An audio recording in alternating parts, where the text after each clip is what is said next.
অসমৰ নিবনুৱা যুৱক-যুৱতীসকলৰ বাবে আহিল এক ডাঙৰ সুখবৰ। ৰাজ্য চৰকাৰে আৰম্ভ কৰিছে মিছন ২ লাখ চৰকাৰী চাকৰি। মুখ্যমন্ত্ৰী ডক্টৰ হিমন্ত বিশ্ব শৰ্মাই ঘোষণা কৰিছে যে অহা ৫ বছৰৰ ভিতৰত পৰ্যায়ক্ৰমে ২ লাখ চৰকাৰী চাকৰি প্ৰদান কৰা হ'ব। ইয়াৰ বাবে মুখ্য সচিবৰ নেতৃত্বত এখন টাস্ক ফ'ৰ্চ গঠন কৰা হৈছে। এই কমিটিয়ে বিভিন্ন বিভাগত থকা খালী পদসমূহ চিনাক্ত কৰি চাকৰি প্ৰদানৰ ৰোডমেপ প্ৰস্তুত কৰিব আৰু ২ লাখ চৰকাৰী চাকৰি প্ৰদান কৰা হ'ব। এই কথা ঘোষণা কৰিছে মাননীয় মুখ্যমন্ত্ৰী ডক্টৰ হিমন্ত বিশ্ব শৰ্মাই। পৰৱৰ্তী বাতৰি পাবলৈ আপোনালোকে চেনেলটো ছাবস্ক্ৰাইব কৰি ৰাখিব। ধন্যবাদ। অসমৰ নিবনুৱা যুৱক-যুৱতীসকলৰ বাবে আহিল এক ডাঙৰ সুখবৰ। ৰাজ্য চৰকাৰে আৰম্ভ কৰিছে মিছন ২ লাখ চৰকাৰী চাকৰি।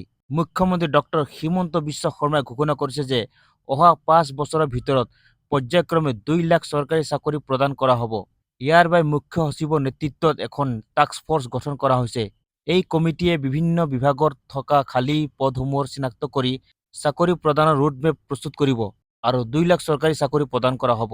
এই কথা ঘোষণা কৰিছে মাননীয় মুখ্যমন্ত্ৰী ডক্টৰ হিমন্ত বিশ্ব শৰ্মাই। পৰৱৰ্তী বাতৰি পাবলৈ আপোনালোকে চেনেলটো ছাবস্ক্ৰাইব কৰি ৰাখিব। ধন্যবাদ।